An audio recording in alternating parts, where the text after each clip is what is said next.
I was standing beside my husband's casket when I heard my daughter-in-law whisper the sentence that told me I had not just lost my husband, I had lost the family I thought he left behind. The church in Akron, Ohio, was filled with white lilies, black coats, soft hymns, and the careful kind of silence people use when they do not know what to say to a widow. My name is Margaret Whitaker.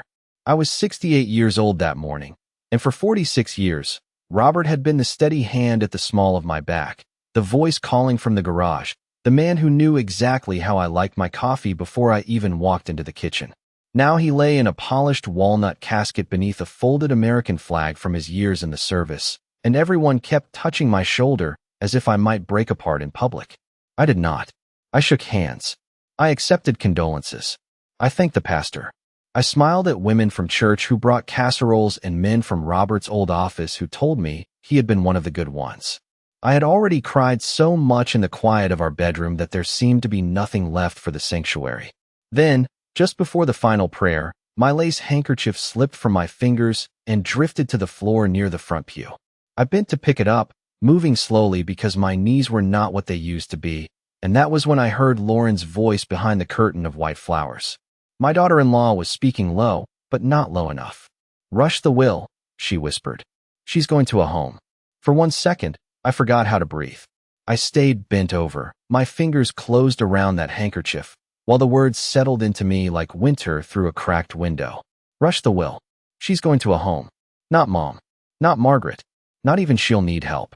Just she, like I was a piece of furniture to be moved after the funeral luncheon. I waited for my son Daniel to object. I waited for him to say, "Lauren, stop. That is my mother. Today is Dad's funeral." But all I heard was his nervous sigh, then the faint rustle of his jacket as he shifted beside her. That silence hurt worse than her words. Lauren stepped out a moment later wearing her perfect black dress, her blonde hair tucked neatly beneath a small veil, one hand pressed gently to her heart for the benefit of everyone watching. She came toward me with those soft blue eyes and kissed my cheek. "How are you holding up, Margaret?" she asked, sweet enough for the room to hear. I looked at her carefully then, really looked at her, and for the first time I saw the performance. The grieving daughter-in-law, the devoted wife, the concerned family member, all of it polished smooth as glass. I could have confronted her right there between the altar and Robert's casket.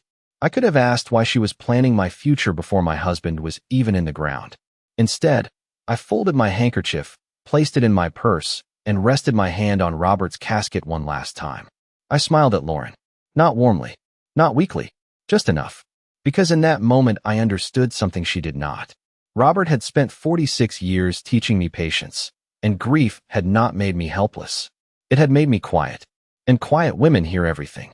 After the service, everyone moved to the fellowship hall behind the church, where the women from our congregation had arranged coffee, sweet tea, ham biscuits, potato salad, and 3 different casseroles under sheets of aluminum foil. It was the kind of meal Robert would have loved, simple and generous, served on paper plates by people who knew grief was easier to carry when your hands were busy. I sat at the end of a long folding table with a cup of coffee cooling between my palms, watching Lauren move through the room as if she had been born for moments like this. She touched elbows. She lowered her voice. She accepted sympathy meant for me with a sorrowful little nod, as though she and I had suffered the same loss in the same way. Every few minutes, she would glance over at me, and when someone was watching, she would hurry to my side and ask if I needed water, or a chair, or a few minutes alone. To anyone else, it looked like kindness. To me, after what I had heard, every gentle word had a hook hidden inside it. When Mrs. Bell from church asked how I was doing, Lauren answered. Before I could. "She is exhausted," she said, placing one hand on my shoulder. "We are all worried about her." The weight of her hand was light, but it felt less like comfort and more like a warning to stay quiet. I looked up at her polished face and remembered the first time she had used that word about me. Exhausted. It had been 2 months earlier, in my own kitchen, when I forgot whether I had already added salt to the chicken soup. Robert had laughed and said he had done the same thing for 40 years. Lauren had not laughed. She had looked at Daniel and said, "Maybe your mother is more overwhelmed than she realizes." After that, the words came more often. Fragile, forgetful, emotional, confused, not cruel enough to challenge, not kind enough to trust. She never called me incapable directly. She simply planted the idea in small, careful places and let other people water it. At Christmas, she told my sister that I seemed tired living in that big house alone. At Easter, she moved my purse from the hallway table and then made a show of helping me search for it. At Robert's last hospital appointment, she asked the nurse, right in front of me, whether stress could affect an older person's judgment. Each time, I told myself she was concerned. Each time, I gave her the benefit of the doubt because that is what mothers do. We soften sharp edges. We explain away disrespect. We swallow small humiliations to keep the family table standing. But sitting there at my husband's funeral luncheon, with her fingers still resting on my black wool sleeve, I finally understood that Lauren had not been helping me. She had been preparing everyone else to believe I needed to be handled. Daniel stood across the room near the coffee urn, speaking to one of Robert's old co-workers, but his eyes kept drifting toward his wife before they came to me. He looked tired, lost, and afraid to choose. That was when a colder sorrow moved through me. Lauren may have whispered the plan, but Daniel's silence had opened the door for it. I lifted my coffee cup with both hands so no one would see they were trembling, and I looked around the hall at all those familiar faces, all those people who thought. The worst part of my day had already happened.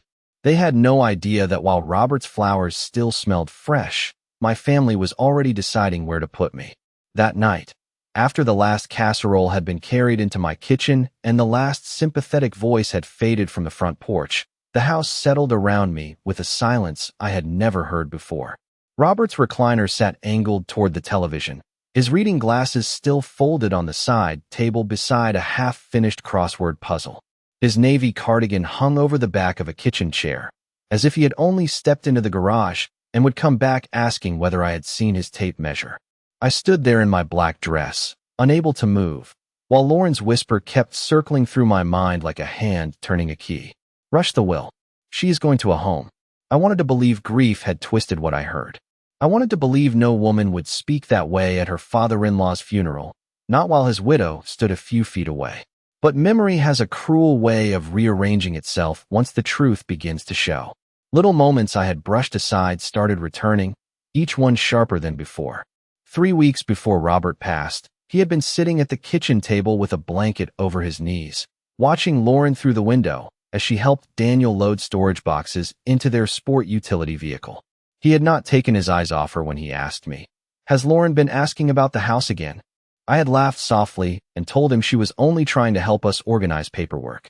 Robert did not laugh.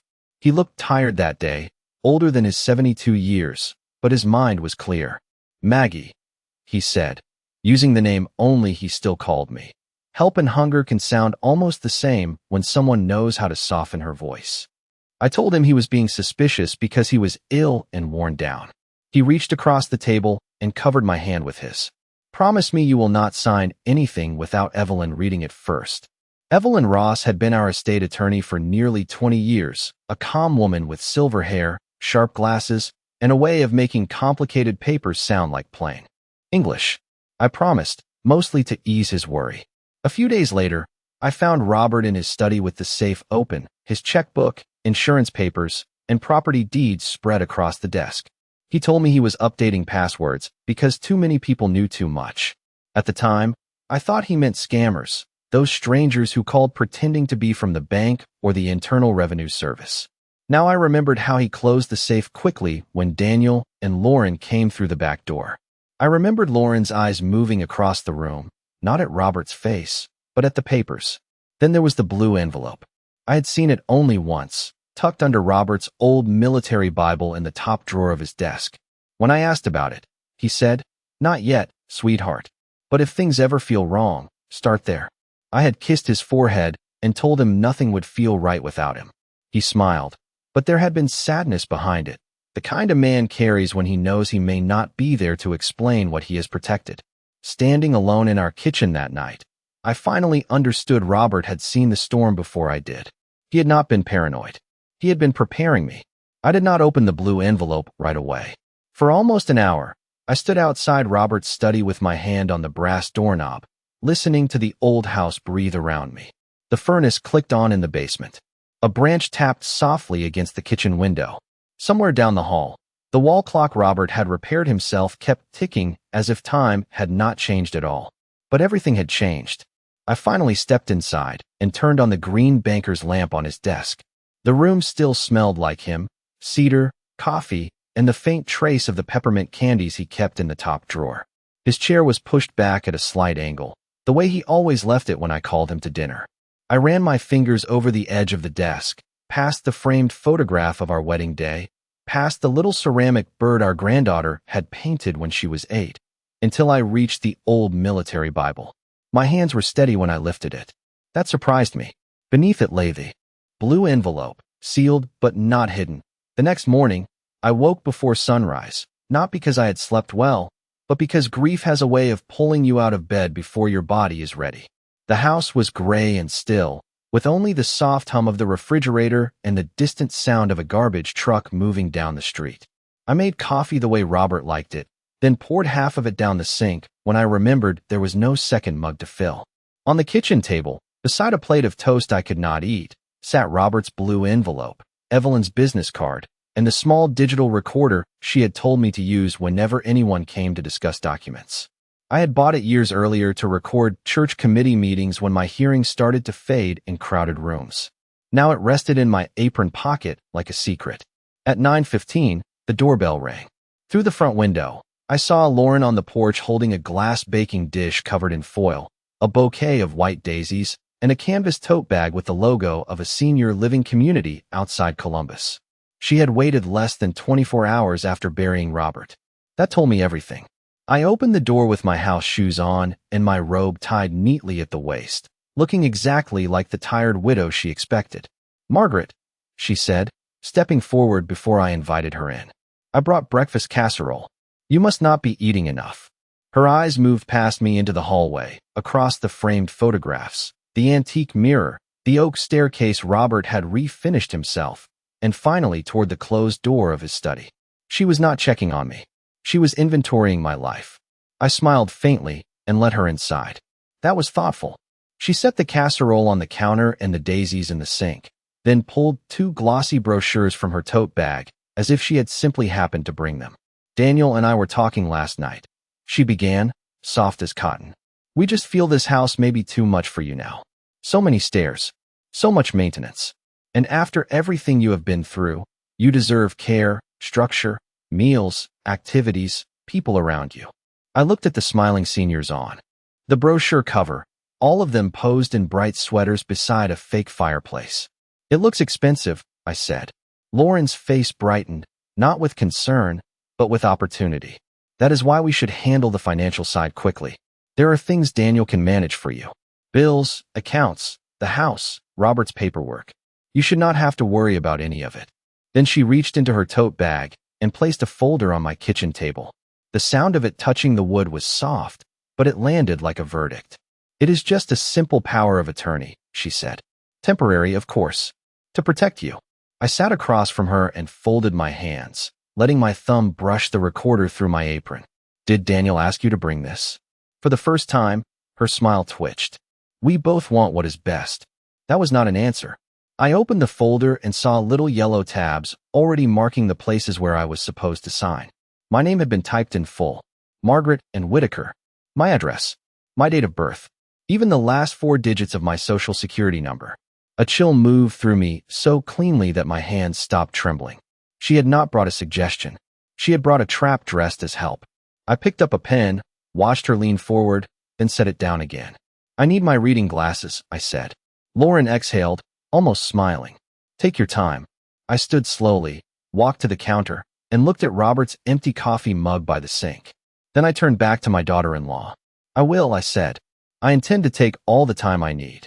When I returned to the table with my reading glasses, Lauren was sitting with one hand resting near the folder, her manicured nails tapping lightly against the cover. It was a small sound, neat and impatient. I lowered myself into the chair and opened the first page slowly, letting my eyes move across words I had no intention of trusting without Evelyn.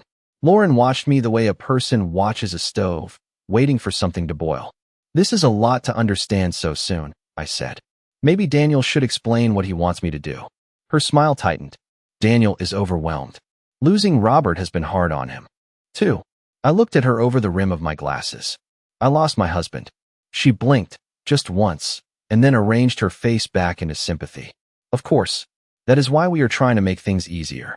Before I could answer, the front door opened. Daniel stepped into the hallway, holding his keys and looking like a boy who had walked into the wrong classroom. He was 42 years old, with Robert's dark hair and my eyes. But that morning, he looked smaller than either of us had raised him to be. "Mom," he said softly. "Lauren told me she was stopping by. I thought I should come too. I wanted to be glad. I wanted my son to walk into that kitchen, see the folder, and say this had gone too far. Instead, he avoided looking at the papers and kissed the top of my head as if affection could replace courage. Lauren slid the folder toward him. We were just going over the temporary paperwork. Daniel nodded without opening it. That nod told me he already knew. Not every detail, maybe not every yellow tab, but enough. I felt something inside me fold in on itself, quiet and painful. "Do you think I should leave my home?" I asked him. The kitchen became very still. Outside, a delivery truck passed, its tires hissing over damp pavement. Daniel rubbed the back of his neck, the same gesture he had used as a teenager whenever Robert caught him lying about homework. "Mom, it is not about leaving. It is about safety." "Safety from what?" I asked. He glanced at Lauren. Just glanced. But it was enough. "The stairs," he said. "The bills. Being alone. You have been through a lot, and we cannot be here every day." I looked at the son I had driven to baseball practice, sat beside during fevers, helped through his first heartbreak, and supported when his business failed at 30. I had never once told him he was too much trouble, and this was decided when. I asked. Daniel swallowed. Lauren answered for him. "No one decided anything. We are starting a conversation." I touched the folder with 2 fingers. People do not type up legal documents for a conversation. Daniel closed his eyes briefly. That was the first honest thing he had done all morning. When he opened them, he still did not defend me. "Maybe it is easier for everyone if we plan ahead," he said. "Easier for everyone. Not better for me. Not respectful of Dad. Just easier." The words did not knock me down. They clarified the room. Lauren was not the whole storm. She was the wind. Daniel was the open window. After they left, the kitchen still looked ordinary, but nothing in it felt safe. The casserole sat untouched on the counter, the daisies drooped in the sink, and the folder remained on the table where Lauren had placed it, its yellow tabs bright as little warning signs. I did not throw it away. I put it in a manila envelope, wrote the date and time on the front, and slid it into the bottom drawer of Robert's desk beside the blue envelope. Then I called Evelyn. I told her everything, not with tears, not with anger, but with the flat, careful voice I used when reading instructions on a medicine bottle. When I finished, she was quiet for a moment. "Do not argue with them," she said. "Do not explain yourself more than necessary. Let them keep talking." That afternoon, they did. By 5 o'clock, my phone had lit up with messages from people who had not called me in months. Lauren had been busy. My sister-in-law Carol texted to say she had heard I was having a difficult time managing the house. A woman from church left a voicemail saying assisted living could be a blessing, not a punishment. Even my neighbor, Mr. Hanley, asked across the driveway whether Daniel was moving me closer to him. The words were all different, but the pattern was the same. Concern had been distributed like flyers. By evening, I understood Lauren's next move. She was not just trying to make me sign papers. She was trying to make everyone believe the papers were necessary. The following morning, Daniel called. His voice was too gentle, the way people speak when they have rehearsed in the car first. "Mom, Lauren and I think it might be good to have everyone over Friday night. A small memorial dinner for Dad. Just family. We can talk through next steps together." Next steps. Robert had been gone 3 days, and my life had already become an agenda item. I stood in the hallway looking at our wedding photograph, at his hand resting proudly over mine, and I said, "That sounds fine." Daniel sounded relieved. "Really? Of course," I said. "Your father would want the family together." After we hung up, I sat at the kitchen table and made my own list. Not groceries. Not flowers. Names. Carol, who repeated everything. Pastor Elaine, who understood grief better than gossip. Dr. Martin, my longtime physician and Robert's friend. Evelyn, who said she would attend if I invited her as a guest and not as a lawyer, at least not yet. Then I checked the small camera Robert had installed above the back porch after someone stole packages from our street the previous winter. I had forgotten it recorded sound near the kitchen door. Lauren had not. Or maybe she had never known. Either way, when I opened the app on Robert's tablet and scrolled back to the morning she brought the folder, there she was on the porch before I answered, speaking into her phone. Her voice came through faint but clear. Once she signs, Daniel can handle the house. We just need her out before she gets suspicious. I played it twice. Then I turned the tablet face down and sat very still. For the first time since Robert's funeral, I did not feel small. I felt prepared.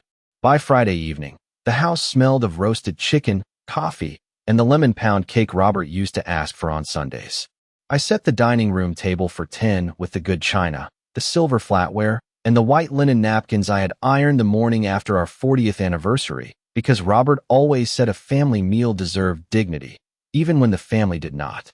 Lauren arrived first, carrying nothing but her purse and that bright, careful smile. She looked around the room as if she expected boxes to be stacked by the door already. Daniel followed behind her with his shoulders tight and his eyes tired. Carol came next, whispering something about how brave I was. Pastor Elaine brought a pie. Dr. Martin came in quietly, kissed my cheek, and told me Robert would have liked the table. Evelyn arrived last, wearing a gray coat and carrying a small leather folder, not large enough to alarm anyone, but large enough to matter. Lauren noticed her. Immediately. I did not realize this was a business meeting, she said lightly. Evelyn smiled. It is not. I was invited to remember Robert. Dinner began politely. People passed dishes. Forks touched plates. Someone mentioned Robert's old fishing trips on Lake Erie. For a few minutes, the room almost felt normal, and that was the cruel thing about families. Even when trust has cracked, the rituals still know their lines. Then Lauren placed her fork down and reached for my hand across the table. Margaret, she said, her voice soft enough to sound loving. We all know this week has been overwhelming. No one wants to pressure you, but we need to be honest about what comes next. Carol nodded before she understood what she was agreeing with. Daniel stared into his water glass. Lauren continued, gathering the room with her eyes. The house is large. The stairs are steep. The bills are complicated. Robert handled so much. Daniel and I believe it is time to consider a safer living arrangement, at least temporarily. I looked at Pastor Elaine, who watched Lauren with a stillness I recognized from hospital rooms. I looked at Dr. Martin, whose expression did not change. Then Lauren opened her purse and took out a second copy of the papers. There is a simple document that would allow Daniel to help manage things until Margaret is steadier. There it was. Not a request. A performance. I folded my napkin and set it beside my plate. Before anyone discusses my steadiness, I said, I would like Dr. Martin to speak. Lauren's smile faded by one careful inch. Dr. Martin cleared his throat. I saw Margaret for her annual examination 6 weeks ago and again yesterday at her request. She is grieving, but she is fully capable of making her own decisions. The room went quiet. Evelyn then opened her leather folder. Robert updated his estate plan 6 months ago. The house is held in a trust for Margaret's lifetime use and control. No one can sell it, transfer it, or force her out. Her accounts are separate and protected. Any power of attorney she signs under pressure would be challenged immediately. Daniel looked up then, his face draining of color. Lauren's mouth opened, but no sound came. I reached for Robert's tablet, placed it in the center of the table, and pressed play. Her own voice filled the dining room, faint but clear. Once she signs, Daniel can handle the house. We just need her out before she gets suspicious. No one moved. Even the old wall clock seemed louder than before. Lauren stared at the tablet as if it had betrayed her, but it had only repeated what she believed she had hidden. I looked at my son, not with anger, but with the sorrow of a mother finally refusing to carry his weakness for him. Daniel, I said quietly, your father protected me from this. I hoped I would not need protection from you too. For a moment, nobody at that table knew where to place their eyes. Carol looked down at her plate. Pastor Elaine folded her hands. Dr. Martin sat back with the calm sadness of a man who had seen families confuse control with care too many times. Evelyn remained still, her folder closed, because the truth no longer needed help standing upright. Lauren was the first to move. She reached for the tablet, as if stopping the recording could erase what everyone had heard. I placed my hand over it before she touched it. No, I said. One word. Not loud. Not shaking. Just final. Her face changed then. The softness vanished. The careful daughter-in-law, the concerned wife, the grieving woman in black, all of it slipped for one naked second, and underneath was panic. "That was taken out of context," she said. "I was trying to protect the family." I looked at Daniel. "Is that what you believe?" He did not answer right away. His eyes moved from Lauren to the papers, from the papers to Evelyn, then finally to me. I saw the boy he had been at 8 years old, running into my kitchen with muddy shoes and a guilty face. I saw the man he had become, tired, frightened of conflict, willing to let the loudest person in the room decide what was right. "Mom," he whispered. I did not know she said it like that. It was not enough, but it was the first crack in his silence. Lauren turned toward him quickly. "Daniel, do not do this here." I almost smiled at that. Here, in my dining room, at my table, in the house she had been quietly planning to empty of me. I stood, and every chair seemed to notice. "This is my home," I said. "Robert and I bought it together. We painted these walls together. We raised our son here. I will not be rushed out of it by pity, paperwork, or whispers." Lauren's lips pressed into a thin line. "You are making a mistake." Evelyn opened her folder again, just enough to remind everyone she had more than words. "Mrs. Whitaker is making an informed decision." That was when Lauren stood so fast her napkin fell to the floor. No one picked it up. She looked at Daniel, waiting for him to follow. For a long moment, he did not move. Then he pushed his chair back slowly and walked her to the door, not with the loyalty she expected, but with the exhaustion of a man seeing the cost of his own cowardice. I did not hear what he said to her in the hallway. I did not need to. When the front door closed, the house felt wounded, but clean. Daniel came back alone. His eyes were red, but I did not soften my voice for him. "You may come see me," I said. "You may call me. You may grieve your father here. But you will not bring legal papers into this house again, and Lauren will not step through that door unless I invite her." He nodded once, not as a son forgiven, but as a man finally given a boundary. In the weeks that followed, there were apologies, difficult calls, and family members who suddenly wanted to say they had always suspected something was wrong. I let them talk. I kept what mattered. My house, my name, my decisions. I met with Evelyn and made everything even clearer than Robert had left it. I changed locks, passwords, emergency contacts, and the list of people allowed to speak on my behalf. I also donated the untouched casserole dish Lauren had brought to the church kitchen, because even a bitter gift can be turned into something useful. On the first quiet morning after all of it, I sat on the front porch with Robert's cardigan around my shoulders and a cup of coffee warming my hands. The maple tree in the yard had begun to turn gold. For the first time since the funeral, I did not listen for footsteps behind me or voices in the next room. I listened to the wind move through the leaves, to the neighborhood waking up, to my own breath becoming steady again. They had wanted to send me away. Instead, I had come home to myself.